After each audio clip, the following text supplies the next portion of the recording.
당시 문재인의 지지율 80% 이거 순사기였다는 생각이 들지 않으십니까? 링컨이 말하지 않았습니까? 모든 국민을 일시적으로 속일 수 있고 소수의 국민을 영원히 속일 수도 있지만 모든 국민을 영원히 속일 수는 없다. 문재인이 받았던 그 80%의 지지율은 국민을 일시적으로 속여서 받은 지지율이 아니고 무엇이겠습니까? 우리 국민을 문재인은 영원히 속이지 못했습니다. 불과 1년조차도 1년도 제대로 속이지 못했습니다. 그런 의미에서 저는 윤 대통령의 지지율이 30%대에 있다는 것이 문재인에 대한 역설적인 의미에서 그렇게 자랑스러울 수가 없습니다. 여러분이 무슨 의미인지 이해하시리라 믿습니다. 일시적인 인기를 쫓은 자의 말로를 문재인이 보여주고 있지 않습니까? 윤 정부가 대한민국의 궤도 이탈을 막기 위해서 시급하게 내세운 첫 번째 과제는 민주노총의 주요 간부들이 북한에 포섭돼서 간첩 행위를 해왔다는 사실은 이제 어제 오늘의 뉴스가 아닙니다. 그러나 대한민국에 이처럼 간첩들이 득식을 하다는 충격적인 사실보다 더 본질적으로 가슴 아픈 진실이 있다는 것을 알고 계십니까? 오늘 김천의 시사이다에서는 그 진실이 비록 아픈 것이더라도 그 진실의 극한까지를 알고 이 위기의 본질을 파악하고 이 위기가 언제 어디서 어떻게 끝나야 하는지 그 답을 찾아보고자 합니다. 방송에 앞서서 아직도 김천의 시사이다 구독자가 아니신 분들은 나가시기 전에 좋아요와 구독 버튼을 눌러주시면 감사하겠습니다. 좋은 방송으로 보답하겠습니다. 지금 대한민국이 처한 현실이 가슴 아픈 이유들이 있다면 다음과 같은 것일지도 모릅니다. 첫째, 지금 민노총 간첩 사건에 관한 뉴스가 마땅히 전 국민들을 경악하게 해야 하지만 우리 국민들 상당수가 이것을 무덤덤하게 받아들이고 있는 현실. 북한 주사파 간첩들이 지금 우리 주변에 득식을 한다는 것에 하나도 놀라지 않은 것 같은 이 현실이 가슴 아픈 첫 번째 이유입니다. 둘째, 소위 국민을 위해서 일한다는 국회의원들, 특히 민주당 국회의원들이 이번 민노총 간첩 사건에 대해서 침묵하는 이유가 가슴 아픕니다. 뭔가 모를 기분 나쁜 복선을 보는 것 같아서 불길한 느낌을 지울 수가 없어서 드리는 말씀입니다. 셋째, 유사시 이 나라의 기간산업과 군사기밀을 이용해서 북한의 공격에 호응하려는 주사파 간첩들이 이 땅에 너무나 많다는 사실이 알려지면서 월남이 월맹에게 패망하기 직전의 상황이 눈앞에 어른거리면서 간첩이 발견된 곳은 민노총이지만 아직 발견되지 않은 간첩들이 북한과 암약하면서 이 나라 이 사회 곳곳에 얼마나 많을지 도대체 가늠조차 되지 않을 정도로 많은 것 같아서 이것이 가슴 아픈 세 번째 이유인 것입니다. 보이는 적은 두렵지가 않지만 보이지 않게 암약하는 적은 언제 어디서 어떻게 나타날지 모르기 때문에 그것이 진짜 두렵고 지금 대한민국이 처한 이런 환경이 믿어지지가 않아서 드리는 말씀인 것입니다. 지금 국가정보원과 검경이 압수수색을 통해서 다양하고 많은 증거들을 확보해 가고 있는데 그 내용들이 하나같이 간첩하면 우리가 흔히 상상하는 것이 무엇이든 그 상상을 훨씬 초월한 가공할 만한 일들을 벌여왔다는 사실들이 속속 밝혀지고 있습니다. 첫째, 지난 21대 총선을 앞두고 북한이 민주노총에게 구체적으로 선거 개입을 지시했습니다. 둘째, 21대 국회의원 선거에서 당선된 국회의원 300명의 이름, 소속, 정당, 지역구, 성별, 휴대전화 번호 등의 정보가 담긴 보고서를 민노총 소속 간부들이 북한에 보고서 형식으로 보냈던 것입니다. 셋째, 북한의 지령에 따라 민노총 간부들은 2021년 2월 경기 평택 주한미군 기지와 오산 공군기지의 유류탱크, 비행기 경납고와 활주로, 패트리엇 미사일 포대, 정찰기 이착륙 장면 등을 촬영해서 2021년 6월 북한에 보고했습니다.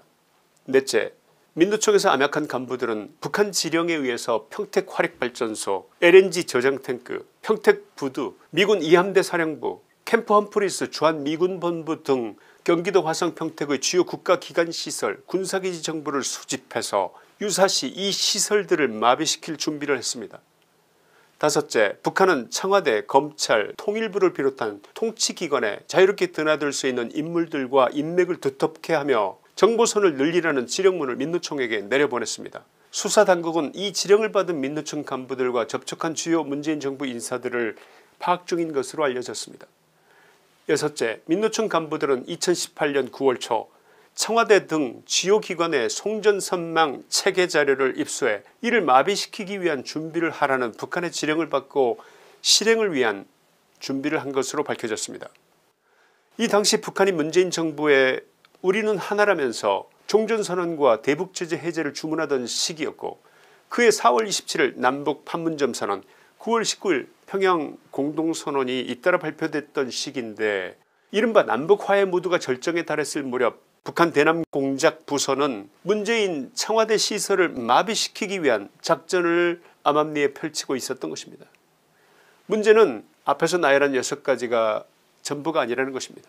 북한은 심지어 촛불 집회나 민노총 데모 시위와 이태원 사고 규탄 촛불 시위에서 사용할 반정부 구호 문구까지도 구체적으로 지시해 지령문을 내려보냈고, 민노총은 이 지령문에 적힌 그대로 반정부 구호를 외쳤다는 것인데, 이 경악스러운 일을 어쩌면 좋겠습니까 여러분.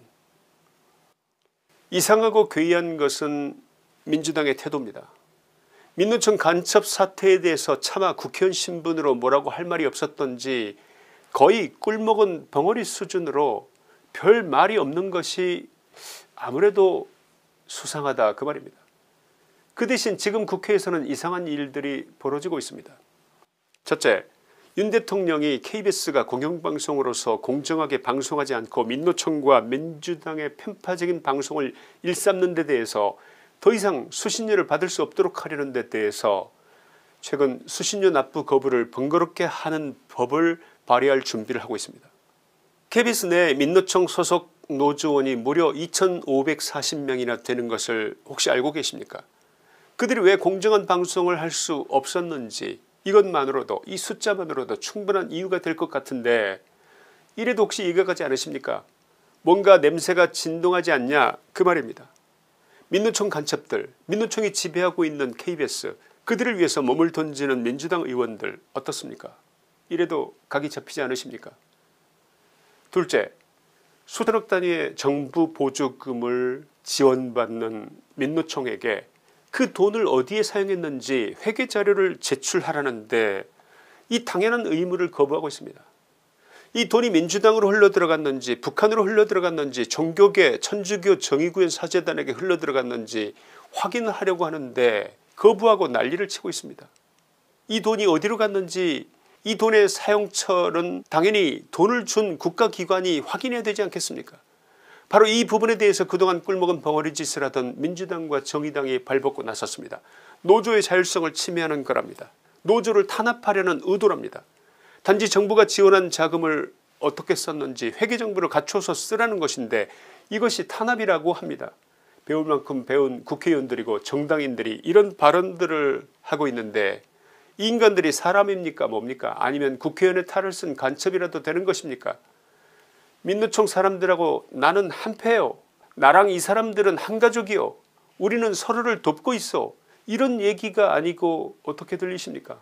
여러분은 어떻게 생각하십니까? 대화와 타협을 통해 풀어나가야 할 문제를 강경책 일변도로 몰아붙여 사회적 갈등을 키운다고 윤 대통령을 타도하자고 탄핵하자고 합니다. 간첩들과 대한민국을 파괴하려는 세력들과 대화와 타협을 할 수가 있겠습니까? 이게 말이나 되는 소리입니까? 간첩이 뭐하는 자인지 몰라서 저러는 것입니까? 이 나라를 핵 무력으로 점령하겠다고 하는 북한과 내통하면서 이 나라 기간산업의 약점을 파악하고 유사시 파괴할 준비를 하고 있었던 자들입니다. 여적죄를 저지른 자들입니다. 주한미군 군사시설의 위치와 규모를 알려준 자들입니다. 대한민국 파괴 세력인 이 자들을 잡아가두는 것이 사회적 갈등을 키운 일이라는 것입니까? 이것이 노조의 자율성을 침해하는 일이라는 것입니까? 노조를 탄압하기 위해서 벌인 일이라는 것입니까? 도대체 무슨 소리 하는 겁니까? 문재인 시절 세상을 제대로 볼 줄 아는 사람들의 눈에는 이 나라가 망해가는 모습이 눈에 선이 보였습니다. 이들의 지나친 행태를 보면서 이건 아닌데 싶었던 사람이 어디 저 한 사람뿐이었겠습니까? 문재인 정부가 북한을 대하는 여러가지 행태들, 평화 프로세스니 뭐니 하면서 2018년 평화회담에서 채택한 9.19 남북한 군사합의서는 군사분계선 일대 비행과 포사격 훈련 금지, 동서해 완충구역에서의 포사격 및 해상훈련 중지, 북한의 탱크 등의 진입을 막을 수 있는 남한의 방어물들을 스스로 제거해서 유사시 북한의 침입을 용이하게 하는 등 이건 심해도 너무 심하다 싶지 않으십니까? 북한이 어떤 집단인데 그렇게 하루아침에 평화공세를 하다니 문재인과 민주당이 저걸 모르고 있을까요? 아니면 알고도 저 짓을 했을까요? 알만한 우리 국민들도 충분히 북한과 문재인의 짓은 쇼라는 것을, 속임수라는 것을 알고도 남을 일이었습니다. 문재인 정부 시절 김정은이 상당히 인간적이고 포근하고 친절하고 미소가 좋은 사람이라고 문 정부 인사들이 이구동성으로 띄워줬습니다. 분위기가 이러다 보니 서울 시내에 김정은 찬양 프랑카드가 전 국민 보란듯이 걸려도 아무도 건드리지 않았습니다. 아무렇지도 않을 뿐만 아니라 이것을 조정하는 분위기가 됐습니다. 김정은이 핵을 포기하기로 했다면서 트럼프를 설득해서 미북 회담을 시작하게 했고 핵 폐기 이전에 경제 제재부터 해제해 주자고 문재인은 유엔에서 프랑스에서 영국에서 전 세계를 다니면서 김정은 대변인 노릇도 했던 것입니다.